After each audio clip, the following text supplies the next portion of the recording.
Welcome to Monk's Temple. Find a quiet space where you can be undisturbed for a while. Settle into a comfortable position, whether sitting or lying down. Allow your eyes to close gently, or if you prefer, keep them open with a soft, unfocused gaze. Begin by taking a few deep, natural breaths. Just breathing in and breathing out. With each exhale, feel yourself letting go of the day's activities, the mental clutter, the endless to-do lists. This is your time now. A time for gentle exploration. A time to turn your attention inward and consider some of the deepest questions a human being can ask. Questions about who we really are, what this life means, and what might await us at the edge of it all. We spend so much of our lives looking outward. We look at screens, at other people, at the future we're trying to build and the past we're trying to outrun. We rarely look directly at the one thing that is absolutely certain, the one appointment we will all keep. We rarely look at death. We push it to the periphery of our awareness. It feels morbid, frightening, like staring into an abyss that might stare back. But what if we've misunderstood the abyss? What if that which we fear most is actually the greatest teacher we could ever hope to encounter? What if death, or even just the honest contemplation of it, holds the key to unlocking a life of profound peace, meaning, and connection? There's an ancient story from the Buddhist tradition that speaks to this. It's about a woman named Kisa Gautami, who lived during the time of the Buddha himself. Her story is one of the most powerful psychological case studies ever recorded. Kisa Gautami had suffered a terrible loss. Her only child, a little boy, had fallen ill and died. In her grief, she lost her mind. She couldn't accept what had happened. She carried her dead son from house to house, begging for medicine to bring him back to life. People thought she had gone mad. They turned her away. Finally, someone, seeing her deep suffering, said, "I cannot help you. But perhaps the Buddha can. Go and see him." She went to the Buddha, holding her dead child, and pleaded with him. "Please, give me medicine to cure my son." The Buddha looked at her with infinite compassion and said, "I can help you. Go into the city and find me a mustard seed from a house where no one has ever died. Bring that mustard seed back to me, and I will make a medicine for your son." Kisa Gautami, a glimmer of hope in her heart, went into the city. She knocked on the first door. "Do you have a mustard seed?" she asked. "Yes, of course," the people said. "But," she added, "has anyone ever died in this house?" The people's faces fell. "Oh, yes," they said softly. "We have lost many loved ones here." She moved to the next house, and the next, and the next. Everywhere she went, she heard the same story. A husband lost. A wife lost. A parent, a child, a grandparent, a friend. Slowly, the truth began to dawn on her. She was not alone in her suffering. Death was not a punishment visited only upon her. It was the universal condition of life itself. As the sun set, she sat by the roadside, holding her child, and for the first time, she truly saw her grief. She stopped running from it. She sat with it. And in that sitting, something shifted. The walls of her desperate clinging began to crumble. She understood that her son was not hers to keep. Nothing and no one is. She took her child to the cremation grounds, said her goodbyes, and then returned to the Buddha. He looked at her and asked, "Did you find the mustard seed?" And she replied, "I have learned." No house is free from death. Please, teach me the way. She became his disciple and, in time, attained enlightenment. She didn't find a way to avoid death. She found something far more valuable. She found a way to live peacefully with its reality. She found a way to love without clinging. She found the strawberry, even amidst the ashes of her loss. This story contains a profound psychological insight that is more relevant today than ever. Our entire modern culture is built on a massive denial of death. We spend billions on products to make us look younger, on entertainment to distract us, on achievements to give us a false sense of permanence. We build our identities on sand, and then we live in terror of the tide. But the Buddha's prescription, like the one he gave Kisa Gautami, is not to build higher walls against the tide. It's to learn to become the ocean. It's to understand that the thing we think will be destroyed by death was never truly real to begin with. The separate, solid, permanent self we are so desperately trying to protect is an illusion. It's a useful illusion for navigating the world, like the name of a river, but it's not the ultimate truth. If you're finding value in this gentle exploration, if these ancient stories and modern insights are resonating with something deep within you, please consider subscribing to Monk's Temple. It's a simple gesture that helps this community grow and ensures more of these quiet conversations find their way to you. Just click the subscribe button below. It truly makes a difference.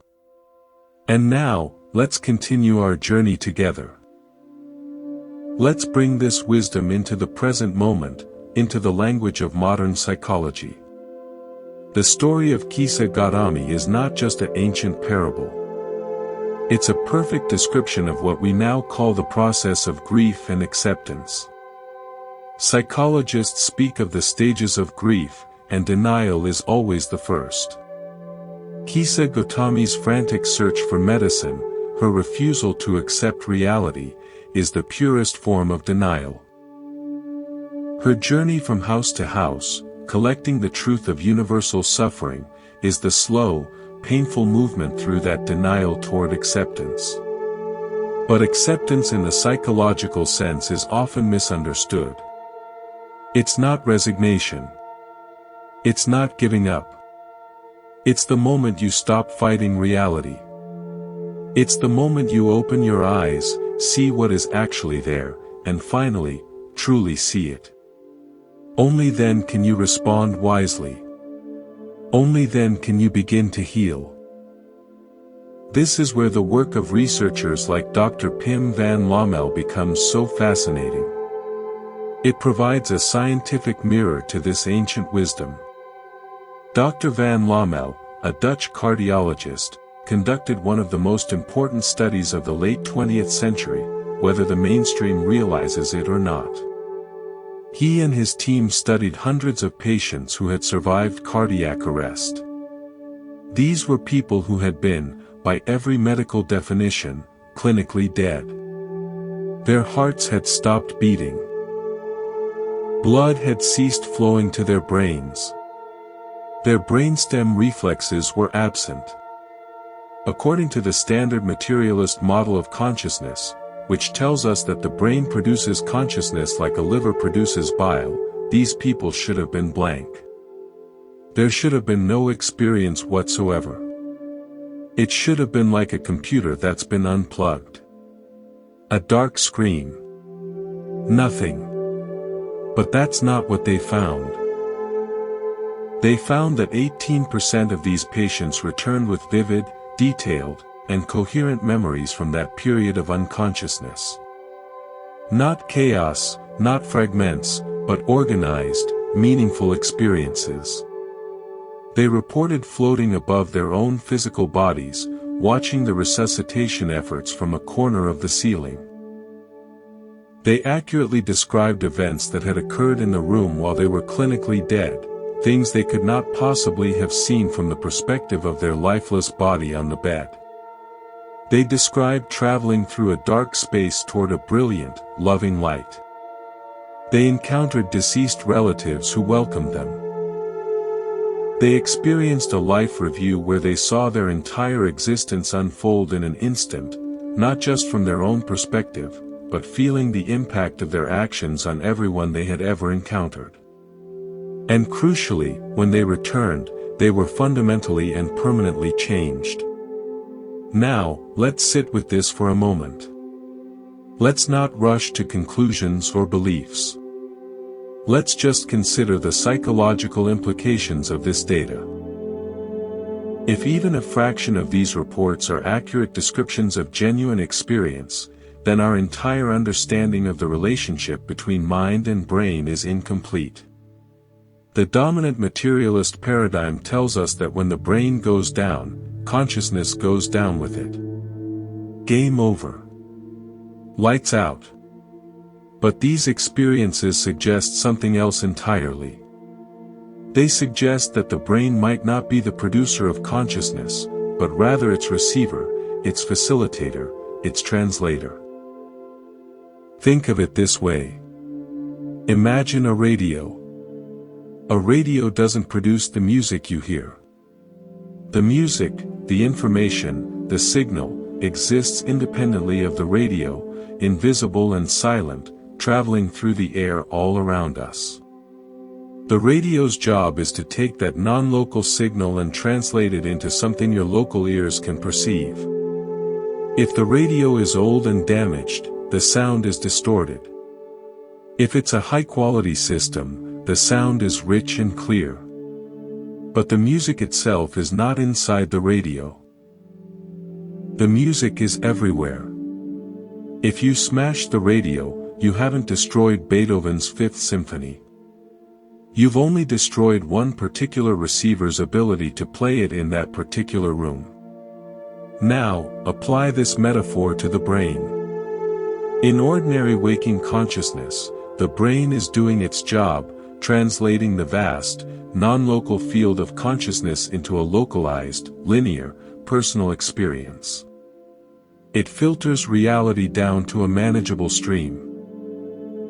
But under extreme conditions, like during a cardiac arrest, when the brain is severely compromised, the filtering function begins to fail. And what happens?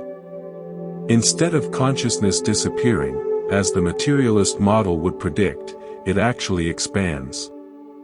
People report experiences that are more vivid, more real, more coherent than ordinary life. They report accessing information that was not available through their physical senses. The receiver is failing, but the signal is coming through more directly, more purely. This is the opposite of what we would expect if the brain were the producer. It's exactly what we would expect if the brain were a filter or a receiver. This is not a new idea. In fact, it's very old. The Buddhist teachings have spoken for millennia about the mind's true nature being like the clear, open sky, and thoughts and perceptions being like clouds that pass through it. The sky is not produced by the clouds. The sky is the vast, unchanging background against which the clouds appear and disappear. When the clouds are thick, we might forget the sky is there. We might mistake the clouds for the whole of reality. But the sky hasn't gone anywhere. It's always there, waiting to be recognized. The brain, in this analogy, is like the weather patterns that shape the clouds. But the consciousness that witnesses it all, that is the sky itself. Let me tell you about a man I once worked with, someone I'll call Richard. Richard was a physicist, a man who had spent his entire professional life studying the fundamental nature of reality at the quantum level. He was brilliant, analytical, and deeply skeptical of anything that couldn't be measured, weighed, or mathematically modeled. He came to see me not because he was seeking spiritual enlightenment, but because he was suffering from debilitating anxiety. He had developed an intense fear of death that had begun to interfere with his work, his relationships, his ability to sleep at night. He would lie awake, his mind spinning, trying to comprehend the incomprehensible, trying to imagine his own non-existence. He said it felt like standing at the edge of a cliff and staring into an infinite black void that was somehow also a mirror, reflecting his own inevitable disappearance back at him. We talked for several sessions about his childhood, his relationship with his parents, his perfectionist tendencies. All of that was relevant and useful.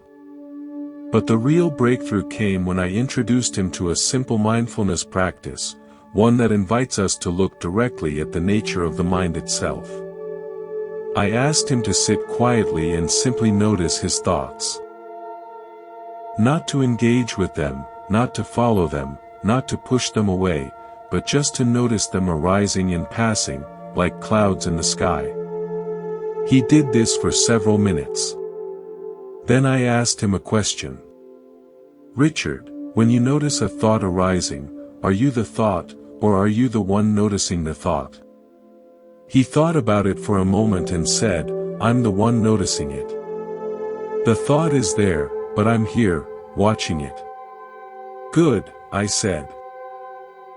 Now, when you notice a feeling, like the anxiety in your chest, are you the feeling, or are you the one noticing the feeling? Again, he said, I'm the one noticing it. And when you notice a sensation, like the feeling of your breath or the weight of your body on the chair, are you the sensation, or are you the one noticing it? He paused longer this time. Then he said, quietly, I'm the one noticing it. All of it. I'm the one watching all of it. I let the silence stretch for a while. Then I said, Richard, the one who is watching, the awareness itself, can you find its boundaries? Can you find where it begins and ends? Can you find its shape, its color, its location in space? He sat with this for a long time. Finally, he opened his eyes, and there was something different in them. A softness. A wonder. He said, I can't find it. It's just, here. But it's not anywhere in particular. It's like it's everywhere and nowhere at the same time. It's like the space in the room that contains everything but isn't itself anything. And I said, that, Richard, is what you are. Not the thoughts, not the feelings, not the body. Those are all visitors. They come and they go. But the awareness that notices them, that has been noticing them your entire life, that has never been born and will never die. That is your true nature. That is the sky, not the clouds. This was not just a clever intellectual exercise for Richard. It was a direct, experiential insight. And it fundamentally rewired his relationship with fear. He still had thoughts about death. But now, he could see them as just thoughts, passing clouds in the vast sky of his awareness. He could watch the fear arise, feel its texture in his body, and watch it pass, without being consumed by it. He was no longer the wave terrified of crashing. He had tasted the ocean. He had recognized himself as the water. This brings us to a crucial point. The experiences people have during near-death states, the ones Dr. van Lommel studied so carefully, are dramatic and undeniable. They serve as powerful wake-up calls. But we don't have to nearly die to access this wisdom. The same insights are available to us right here, right now, through the practice of mindful attention. The only difference is the dosage. An NDE is like a bolt of lightning that illuminates the entire landscape in an instant. Meditation is like the slow, patient dawn, where the light gradually reveals the same landscape, one detail at a time, until finally the sun is fully risen and you can see clearly. The core of the near-death experience, the essence that transforms people so profoundly, is the recognition that consciousness is not dependent on the body. It's the direct experience of existing as awareness itself, separate from the physical form, connected to everything, unlimited by time and space. People come back from these experiences with a new operating system, a new way of being in the world. And that new operating system has several key features that we can all cultivate, with or without a brush with death. The first feature is the complete dissolution of the fear of death. This is not a belief. It's a knowing. It's a deep, cellular certainty that who you really are does not begin at birth and does not end at death. Imagine a wave in the ocean. From the wave's limited perspective, its existence begins when it rises up from the surface and ends when it crashes back down. It might spend its entire brief life terrified of that final crash. But if that wave could somehow become aware of its true nature, if it could realize that it was never separate from the ocean, that it was always made of ocean, always surrounded by ocean, always returning to ocean, then the crash would no longer be something to fear. It would simply be a change of form, a homecoming. This is what people who have had profound NDEs or deep meditative insights come to know. Death is not an end. It's a return. Let me share another story, this time about a woman named Patricia. Patricia was a nurse who had worked in intensive care units for over 20 years.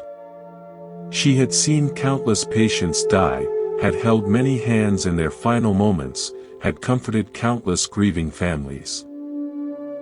She was good at her job, compassionate and skilled, but she kept a certain professional distance.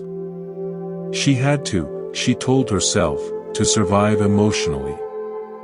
She didn't think much about death in her own life. She was too busy living, too busy caring for others, too busy with the endless demands of a demanding career. Then, one day, she was diagnosed with an aggressive form of cancer. The prognosis was not good. Suddenly, death was no longer something that happened to other people, to her patients. It was standing right in front of her, looking her in the eye. She told me that the first few weeks after her diagnosis were the darkest of her life. She couldn't sleep. She couldn't eat. She couldn't stop her mind from racing through every possible scenario, most of them terrifying. She felt like she was falling through an endless dark space with nothing to hold on to. She was living in a state of pure, raw terror. But then, something unexpected happened. One night, lying awake in the darkness, too afraid to close her eyes, she had what she could only describe as a spontaneous moment of grace. She wasn't meditating. She wasn't praying. She was just there, exhausted, terrified, utterly surrendered. And in that state of complete surrender, the fear suddenly lifted. It didn't go away gradually. It just vanished, all at once, like a curtain being pulled back. And in its place was a profound, overwhelming sense of peace. It wasn't a peace she had generated. It wasn't a peace she had earned. It was a peace that was simply there, always there, waiting for her to stop fighting long enough to notice it. She said it felt like she had been thrashing in deep water, convinced she was drowning, and then she had stopped thrashing and realized she could float. The water was holding her. It had been holding her all along. From that night on, Patricia was different. The cancer was still there. The prognosis hadn't changed. But she was no longer afraid. She continued with her treatments, but she also began to live in a way she never had before. She spent more time with her family, really present with them, not distracted by worries or to-do lists. She sat in her garden for hours, just watching the flowers, feeling the sun on her skin, listening to the birds. She told me that everything looked different now, sharper, more vivid, more precious. The colors were brighter. The sounds were clearer. Even the taste of a simple piece of fruit was a kind of ecstasy. She had found the strawberry. And she had found it not by running from death, but by turning to face it, by surrendering to the truth of her own impermanence. Patricia lived for another 2 years after that night. They were, by her own account, the best 2 years of her life. When she finally died, surrounded by her family, she was peaceful, even radiant. Her daughter told me later that in her final moments, Patricia opened her eyes, looked at something no one else could see, and smiled. Then she was gone. This story illustrates the second feature of the transformed operating system, a radical reordering of values. When the fear of death dissolves, the things we thought were so important, the things we spent our lives chasing, are revealed in their true light. Money, status, possessions, approval, the perfect body, the perfect resume, all of these things are revealed as what they always were, flimsy, temporary diversions. They are like decorations on a sinking ship. When you realize the ship is sinking, you stop caring about the decorations. You start caring about the other passengers. You start caring about the quality of your final hours. People who have had profound encounters with their own mortality, whether through NDEs, life-threatening illness, or deep meditative practice, consistently report this shift. They become less interested in acquiring and more interested in experiencing. They become less interested in being right and more interested in being kind. They become less interested in the future and more present in the now. They understand, at a bone-deep level, that the only thing that ultimately matters is love. Not romantic love, not possessive love, but the fundamental quality of connection, of empathy, of compassion. They see that every interaction is an exchange of energy, and that the energy you put out into the world is the energy that will come back to you. This isn't a moral commandment. It's a description of how things work. It's a kind of spiritual physics. If you put out anger and judgment, you will live in a world that feels angry and judgmental. If you put out kindness and compassion, you will live in a world that feels kind and compassionate. You aren't changing the world out there. You are changing the filter through which you experience it. And in doing so, you change everything. Let me tell you about a man named James. James was a successful entrepreneur who had built a technology company from scratch and sold it for a considerable fortune. By the time he was 45, he had everything the culture told him he should want. A beautiful home, a loving family, more money than he could spend in several lifetimes. And yet, he was deeply unhappy. He suffered from a persistent, low-grade depression that nothing seemed to touch. He traveled the world, bought expensive toys, pursued various hobbies, but the underlying emptiness remained. He came to therapy because he was desperate. He said, "I have everything I ever wanted, and I feel nothing. What is wrong with me?" We spent many sessions exploring his life, his childhood, his relationships. He had grown up in a household where love was conditional on achievement. His parents meant well, but the message he internalized was clear: you are only as valuable as your last success.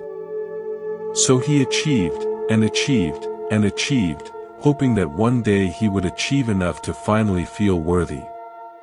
But it never happened. The goalposts kept moving. The emptiness remained. One day, I introduced him to a simple loving-kindness meditation, a practice from the Buddhist tradition that is designed to cultivate compassion, first for oneself, then for others. He was skeptical. He said it sounded like wishful thinking, like positive affirmations, which he had always dismissed as naive. I asked him to try it anyway, just for a few minutes, as an experiment. I guided him to sit quietly, to bring his attention to his heart center, and to silently repeat a few simple phrases. May I be happy. May I be healthy. May I be safe. May I live with ease. He did this, somewhat reluctantly. After a few minutes, he opened his eyes and said, "That was strange. I felt nothing. It felt fake." I said, "That's okay. It often feels that way at first. We've spent a lifetime being hard on ourselves. It takes time to rewire those patterns." He agreed to practice this meditation daily for a month. He was diligent, as he was with everything. And slowly, something began to shift. He reported that the phrases started to feel less fake and more like a gentle reminder, a kind of inner reparenting. He began to notice moments of genuine warmth toward himself, something he had never experienced before. Then, about 6 weeks into the practice, he had a powerful experience. He was sitting in his living room, doing the meditation, when suddenly the boundary between himself and the rest of the world seemed to dissolve. He felt a wave of love so immense, so overwhelming, that it brought him to tears. It wasn't love for anyone in particular. It was just love, pure and boundless, flowing through him and as him.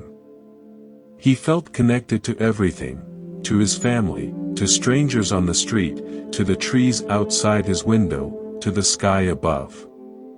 He felt, for the first time in his life, that he belonged. That he was not separate. That he was part of something vast and beautiful and infinitely loving. The experience lasted only a few minutes. But it changed him forever. He understood, in a way that no amount of therapy or intellectual understanding could provide, that the emptiness he had been trying to fill with achievement was not a void to be filled. It was a doorway.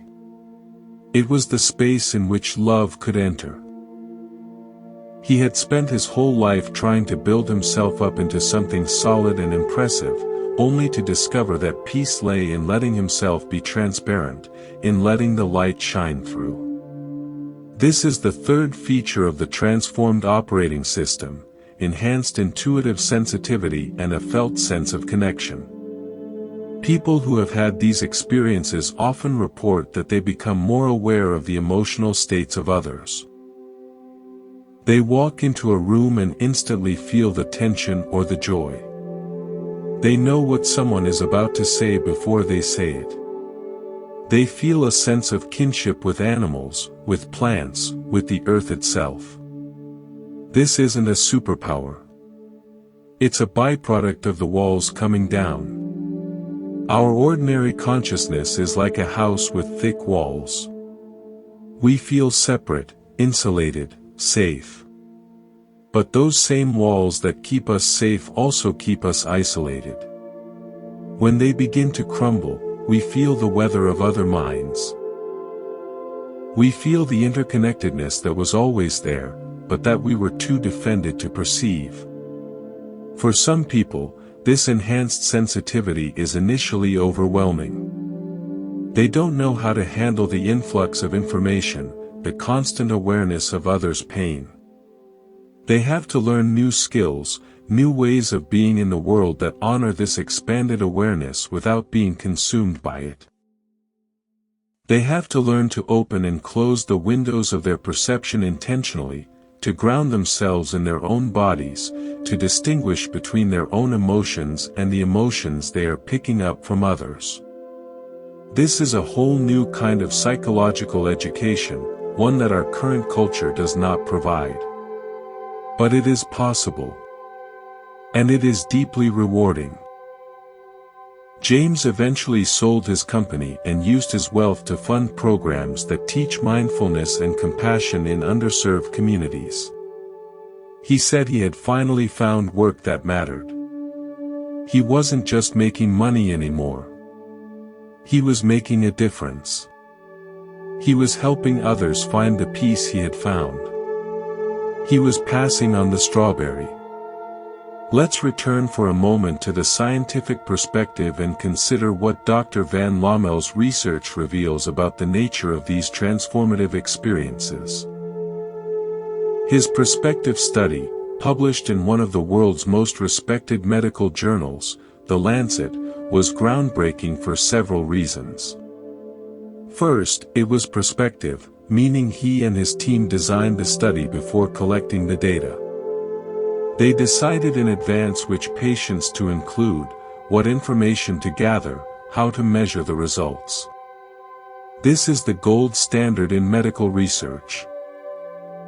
Previous studies of near-death experiences had been retrospective, meaning they relied on people coming forward years after their experience, often with incomplete medical records and the inevitable distortions of memory over time.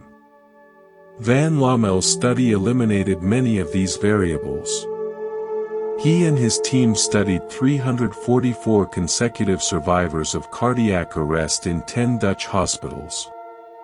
Every patient who survived a cardiac arrest during the study period was included. They collected detailed medical information about each patient, how long they were unconscious, what medications they received, how many times they were defibrillated, what their blood gases showed, and so on. Then they interviewed each patient shortly after they regained consciousness, asking a simple, open-ended question: do you have any memories from the period of your unconsciousness? The results were striking. 18% of patients reported memories from that period.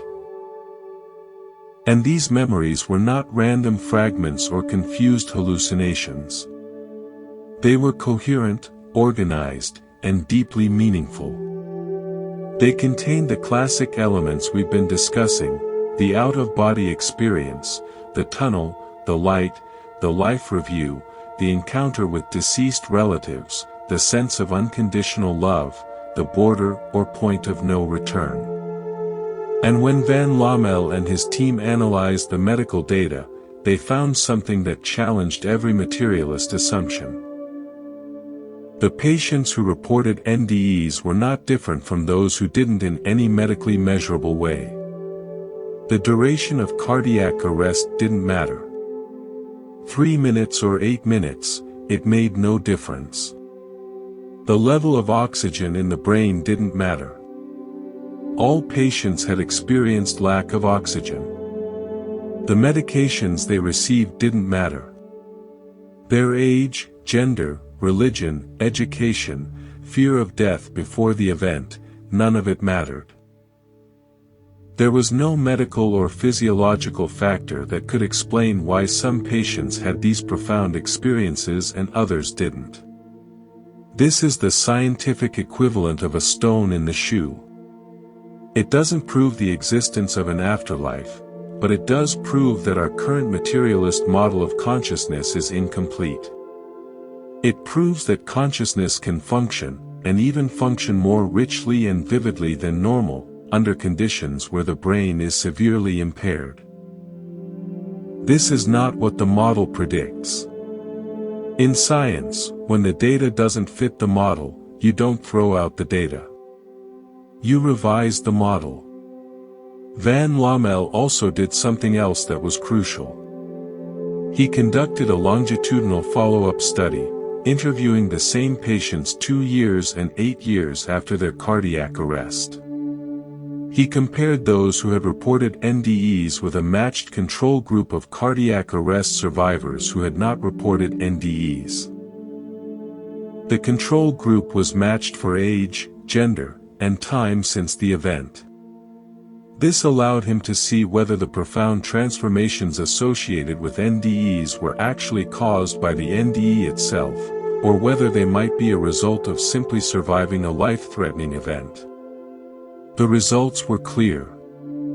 Only the patients who had reported NDEs showed the classic transformation. They had no fear of death. They believed in an afterlife.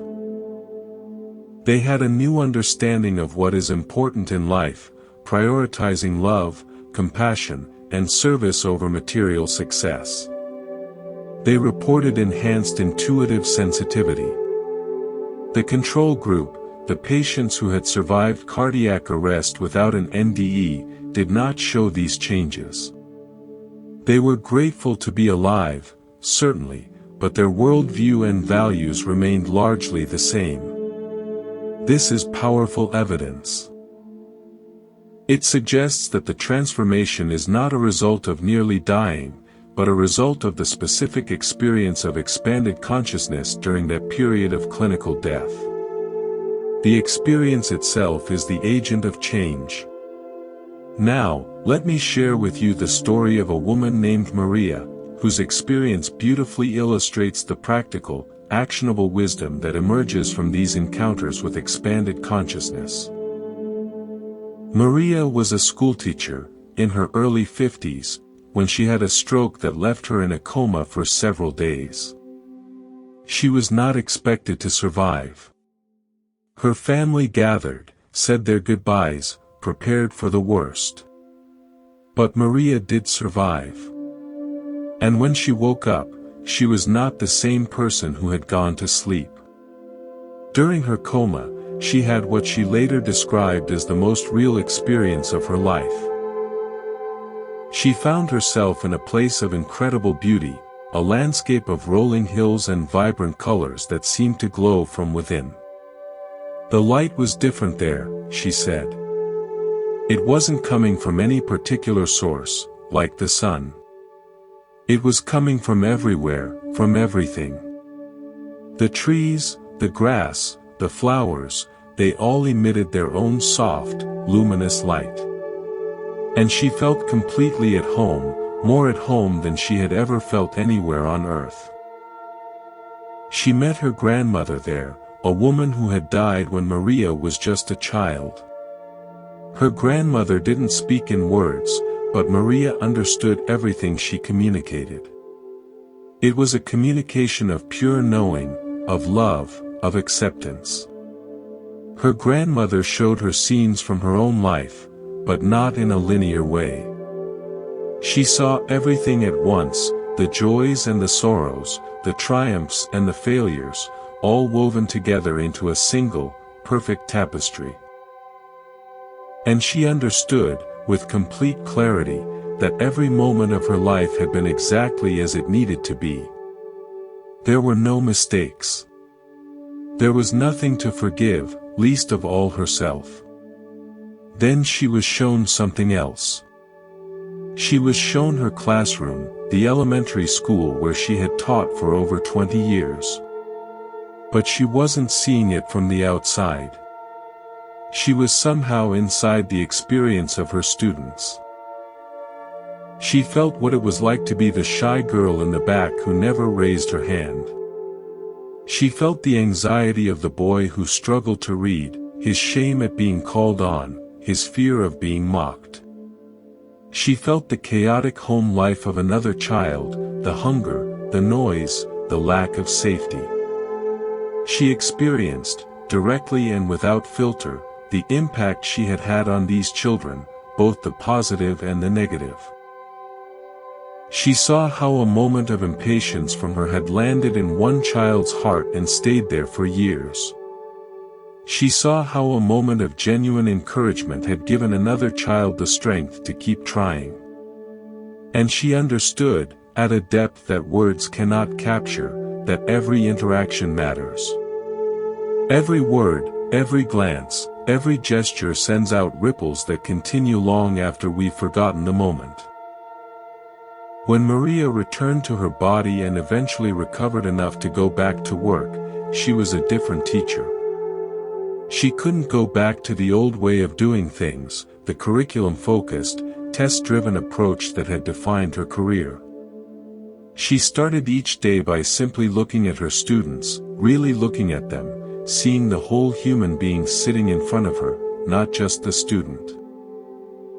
She made time for the shy girl, not to push her to participate more, but just to let her know she was seen. She worked with the struggling reader, not with frustration, but with endless patience, because she could feel his fear and wanted him to know he was safe. She became known as the teacher who transformed difficult kids, not through discipline, but through an almost uncanny ability to understand what was really going on with them. She was using her enhanced sensitivity, the gift from her coma, to create a container of safety and love in her classroom. Maria told me once, years later, that she used to think teaching was about transferring knowledge. Now she knew it was about something else entirely.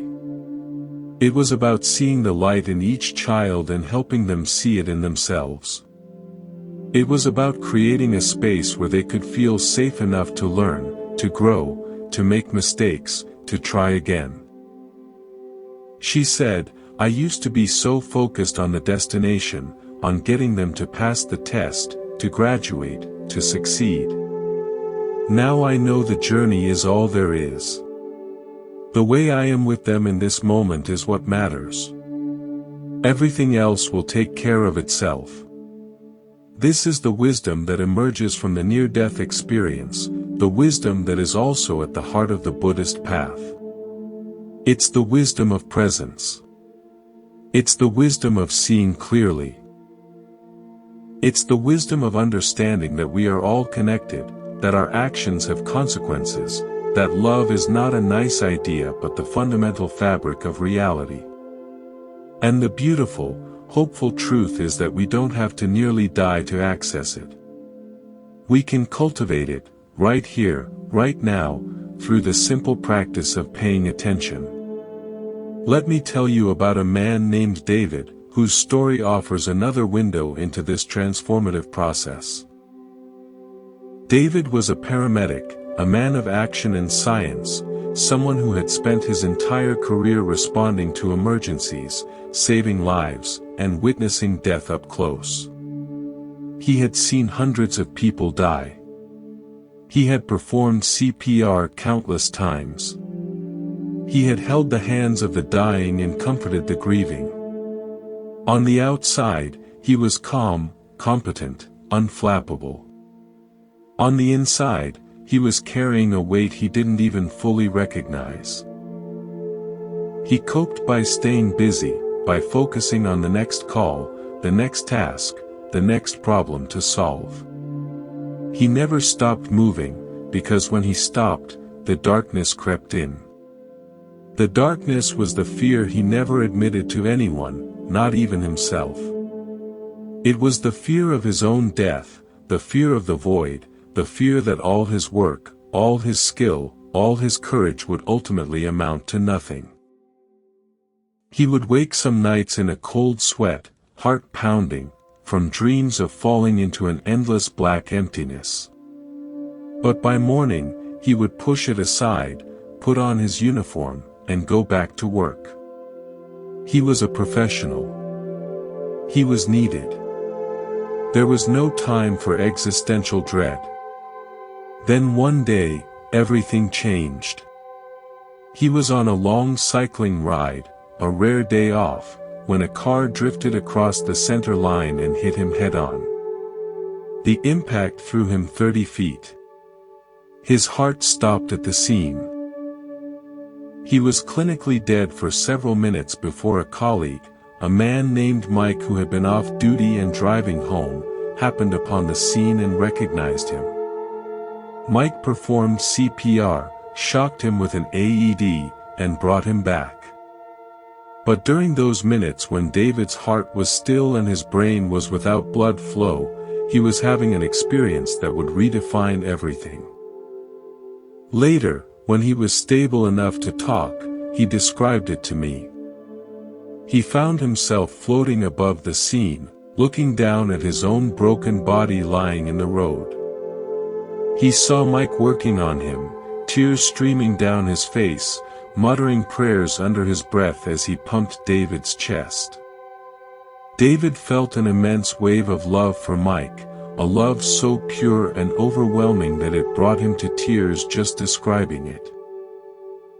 He saw the fear and desperation in his friend's face, and he wanted nothing more than to reach down and comfort him, to tell him it was okay, that he was fine, that death was not what they thought it was. He also saw the young woman who had hit him. She was standing by the side of the road, her whole body shaking, her face buried in her hands. A police officer was trying to talk to her, but she was inconsolable. David could feel her terror, her guilt, her shame, as if it were his own. He felt her reliving the moment of impact over and over, seeing his body flying through the air, knowing she had done this. And instead of the anger he might have expected to feel, instead of any trace of blame or resentment, he felt only compassion. Deep, boundless compassion for this suffering human being. He understood, in a way that went far beyond thought, that she was him, that he was her, that the separation between them was an illusion. Then he was drawn upward, into a light. He struggled to find words for this part. It wasn't a light he saw with his physical eyes. It was a presence he experienced with his entire being. It was a light of pure, unconditional love, a love so vast and intense that it made the love he felt for his own children feel like a single drop of water in an infinite ocean. And in that light, he felt completely known, completely seen, completely accepted. Every mistake, every failure, every moment of unkindness was held in this light without judgment. They were simply seen, understood, and absorbed into the love. In that light, he had a life review. But it wasn't like watching a movie. It was like reliving every moment, but from multiple perspectives at once. He experienced his own joy and pain, but he also experienced the joy and pain he had caused in others. He felt the impact of a careless word he had spoken to his wife during an argument he had long forgotten. He felt her hurt, her disappointment, her loneliness in that moment, as if it were his own. He felt the ripple effects of that moment, how it had lingered in her heart and subtly shaped their relationship for years afterward. He also felt the impact of moments of kindness. He relived a moment when he had sat with an elderly woman who was dying, holding her hand, telling her it was okay to let go. At the time, he had thought nothing of it. It was just part of the job. But in the life review, he felt her gratitude, her relief, her peace, as if it were his own. He saw how that simple act of presence had allowed her to die with dignity, and how that had affected her children, who had been present, and how that had rippled through their lives. He saw that nothing is lost. Every gesture, every word, every glance matters. It all becomes part of the great tapestry. When David came back, when he opened his eyes in the hospital, he was not the same person. The first thing he did, as soon as he was able to have visitors, was ask to see the young woman who had hit him. His family was horrified. They thought he wanted to confront her, to express his anger, to demand some kind of justice. They tried to talk him out of it. But he insisted. And when she came into his hospital room, sobbing, unable to speak through her tears, David simply opened his arms.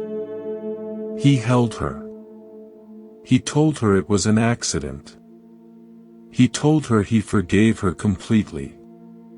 He told her he felt only love for her, and that she needed to forgive herself. This wasn't a moral decision he had made. It wasn't an act of will or generosity. It was simply the truth of his being. The walls of judgment and separation had crumbled. He could only see her as himself. David eventually left his work as a paramedic. He said he couldn't go back to seeing death as an enemy to be fought, as a failure to be prevented.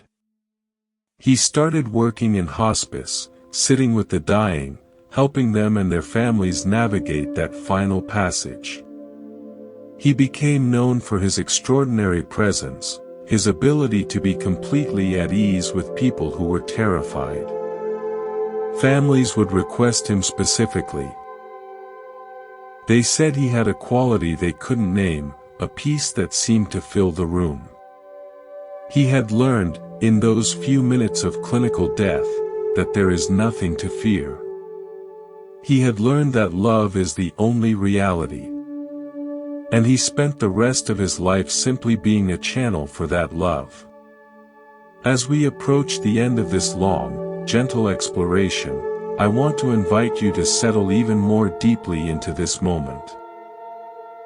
Take a slow, deep breath in, and as you exhale, let go of any remaining tension, any sense of rush, any lingering thoughts about what comes next. There is nowhere to go, nothing to do, nothing to figure out. There is only this moment, right here, right now. And in this moment, you are complete. You are whole.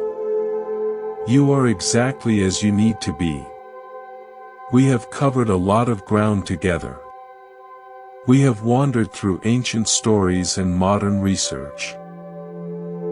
We have sat with Kisa Gautami as she discovered that no house is free from death. We have considered the rigorous science of Dr. van Lommel and his colleagues, who documented that consciousness can function, and even expand, when the brain is severely impaired. We have met Richard, the physicist who discovered he was not his thoughts but the awareness behind them. We have walked with Patricia as she found peace in the face of her own mortality.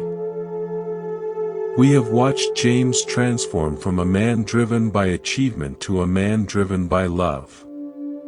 We have sat with Maria as she returned from her coma with a new way of teaching, a new way of seeing her students. And we have witnessed David, the paramedic who died on the road and came back with nothing but love in his heart for the woman who had struck him. Each of these stories points to the same fundamental truth. The truth that we are not what we think we are. We are not this body, not this collection of thoughts and memories and preferences. We are not the wave that rises and falls. We are the ocean itself. We are the vast, formless, aware presence that has been watching everything, witnessing everything, holding everything, since the very beginning. And this presence, this awareness, this consciousness, has no beginning and no end. It is not born and it does not die. It simply is. Always was. Always will be. This is not a belief you need to adopt. It's not a dogma you need to accept. It's an invitation. An invitation to look directly, to investigate for yourself, to see if this might be true. You can start right now, in this very moment. Bring your attention to your breath. Just feel the sensation of breathing. In and out. Now, notice the thoughts that arise. You don't need to do anything with them. Just notice them. They come, they go. Like clouds in the sky. Now, ask yourself, who is noticing? Who is aware of the breath? Who is watching the thoughts?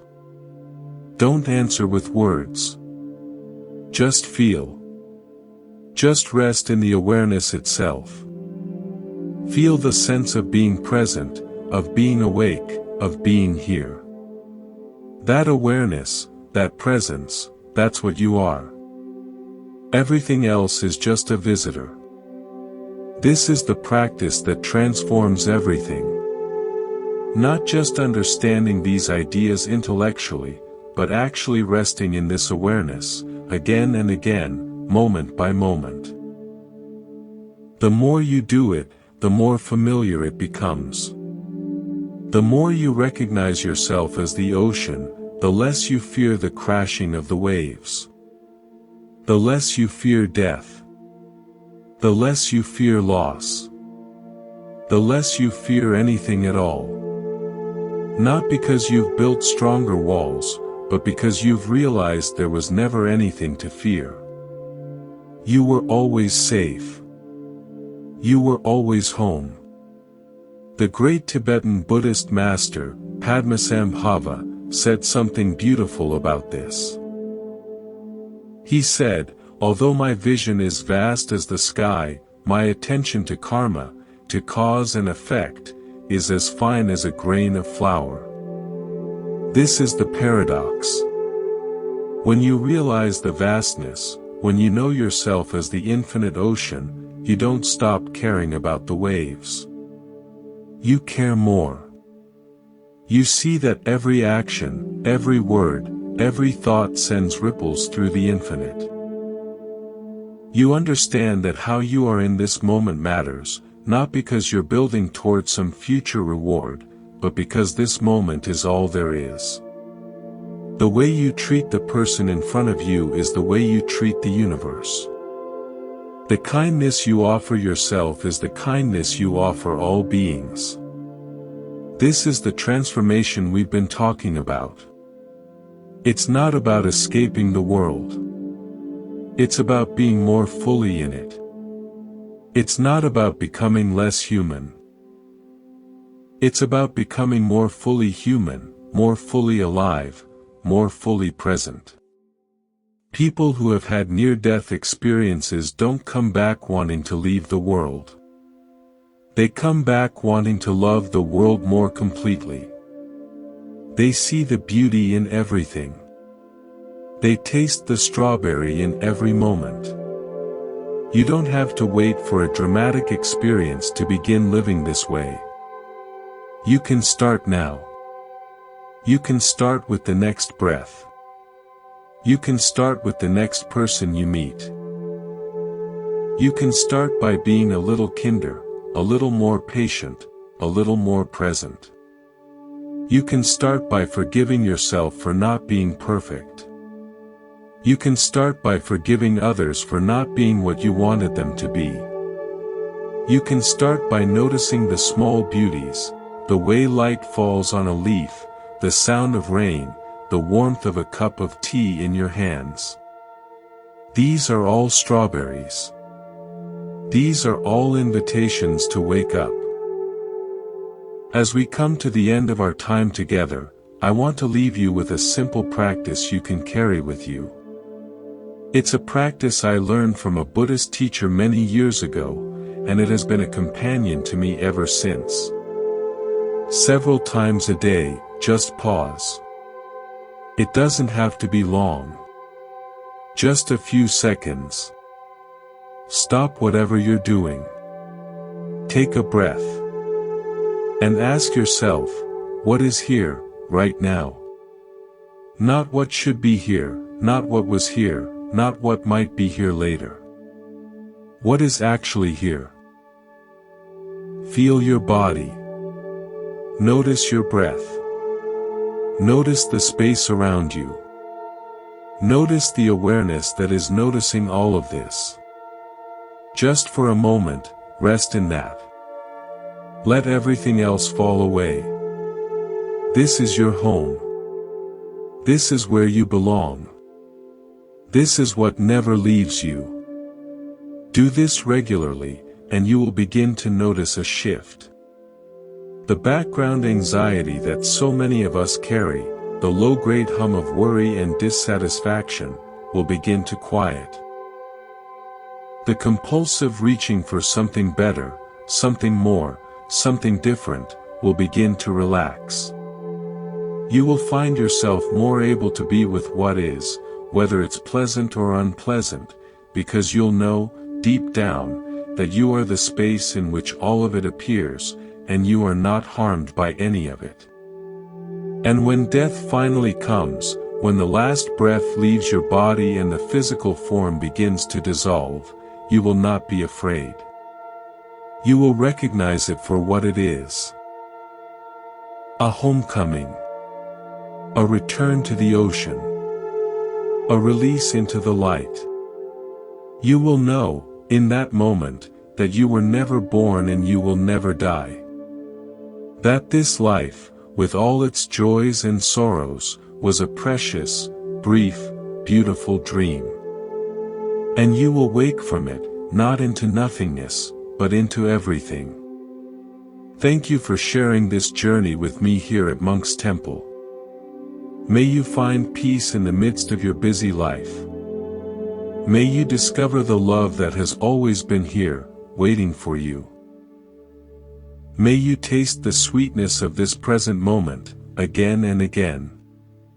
And may you walk toward whatever comes next with an open heart, a quiet mind, and the deep, unshakable knowing that you are, and always have been, exactly where you belong. Go well, dear friend. Go well.